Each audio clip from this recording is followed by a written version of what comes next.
Hello everyone, আমি অনির্বাণ। আমাদের চ্যানেলে আপনাদের সকলকে স্বাগত। এই ভিডিওতে আমি কথা বলতে চলেছি ব্যাডাস রবিকুমার এই সিনেমাটার রিভিউ নিয়ে। তো চলুন ভিডিওটি শুরু করা যাক।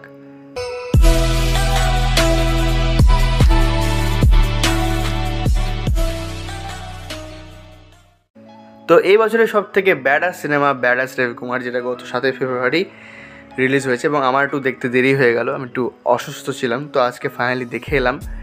তো সত্যি বলতে দেখুন, আমরা প্রত্যেকে জানতাম যে এটা একটা স্পুফ মুভি এবং এই সিনেমাটা খাজা হতে চলেছে। প্রত্যেকে আমরা কিন্তু এটা জেনেই দেখতে গেছি। আর সিনেমার ট্রেলারেও বলে দেওয়া হয়েছে, সিনেমার শুরুতেও বলে দেওয়া হয়েছে যে লজিক অপশনাল। তো কেন হলো, কী হলো, এগুলো মাথায় না রেখে কিন্তু সিনেমাটা দেখতে হবে। এবং আমি ভেবেছিলাম যে এই সিনেমাটা থেকে হয়তো আমি এন্টারটেনমেন্টটা ফুল অন পাবো, মজা পাবো। তো আমি সত্যি বলতে কি যে এই সিনেমাটা দেখে একটু আশাহত হয়েছি। এর থেকে যে প্রথম পার্ট যে ছিল দ্য এক্সপোজ সিনেমাটা, সেটার মানে মজাটাও কিন্তু ভালো ছিল, সেটাও কিন্তু একটা এন্টারটেনিং ভালো ছবি ছিল। এবার আমি যদি এই সিনেমাটার একটু হালকা করে কাটাছেঁড়া করি, প্রথমত এই ছবিতে যা এন্টারটেনমেন্টের দিক সেটা মূলত হিমেশ রেশমিয়া মানে রবি কুমারের যে ডায়লগ ডেলিভারি, অ্যাটিটিউড, ডায়লগ বাজিও বলা যেতে পারতো। তো যাই হোক, তার যে আর কি ডায়লগবাজি রয়েছে, তার যে অ্যাটিটিউড রয়েছে, সেগুলো থেকেই আসে। বাকি এন্টারটেনমেন্ট এই সিনেমাতে নেই।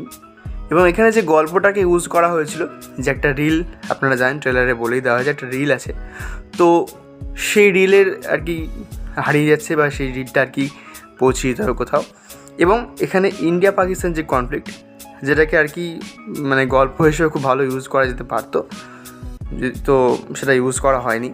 এবং এই বিষয়টা দ্য এক্সপোজ সিনেমাটা তো ছিল, সেখানেও কিন্তু গল্পটা ভালো ছিল, কিন্তু ইউজিংটা ঠিকঠাক মতো হয়নি। এবং এখানে যদি অভিনয়ের কথা বলি, তো ওই হিমেশকে তার মানে যে ডায়লগ ডেলিভারি বা অ্যাটিটিউড, ওগুলোতেই ভালো লাগে। আর হ্যাঁ, অভিনয়ে খুব সামান্য একটু উন্নতি হয়েছে বলা যায়, কারণ দ্য এক্সপোজ সিনেমাটায় তাকে দেখে একদম রোবট লাগছিল, এখানে তাও তিনি ঠিকঠাক মতো অভিনয় করেন।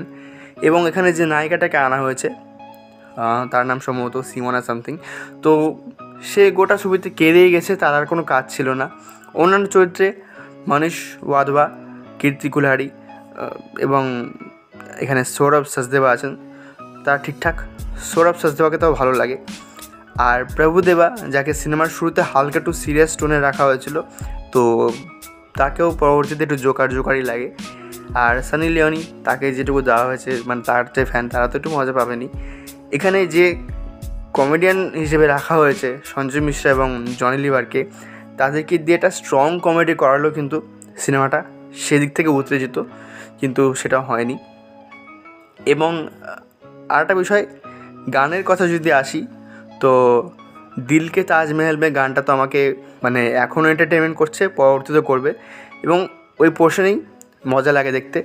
কিন্তু এখানে একটা পোর্শন আছে যেখানে 6টা গান পরপর চলে।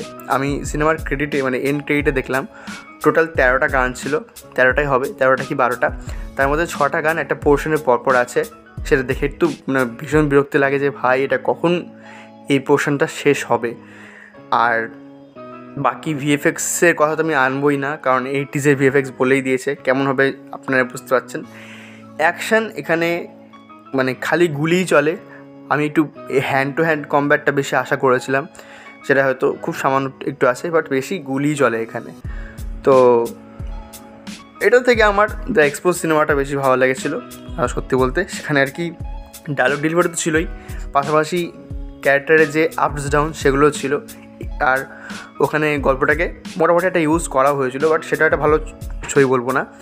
তো এই ছিল আমার রিভিউ। ভিডিওটি ভালো লাগলে লাইক করুন, কমেন্ট করুন, শেয়ার করুন আর সাবস্ক্রাইব করুন। মানে এবার রিকোয়েস্ট করছি, সাবস্ক্রাইব করে দিন। ধন্যবাদ।